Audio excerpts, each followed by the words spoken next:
It shows that the car key is not inserted. The car key must be broken. Spend $800 for a new key. Don't worry about it. Look, under the steering wheel, there is a sensing area. Let's put the key on the sensor. Hold the brake and start again.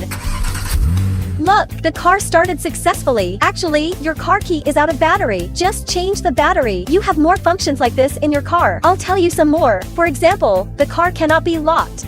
Don't worry about that right now. Let's take off this dust cover.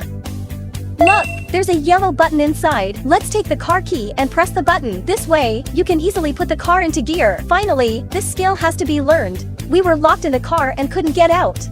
Don't worry about that now. We put the back seats down, then climb into the trunk. On the trunk door, there is an emergency escape switch. Look, this is it. Let's take off this cover. Inside is a white button. Press it lightly. You can open the trunk for emergency escape. Have you learned it? Follow sister and go to the homepage to learn more about cars.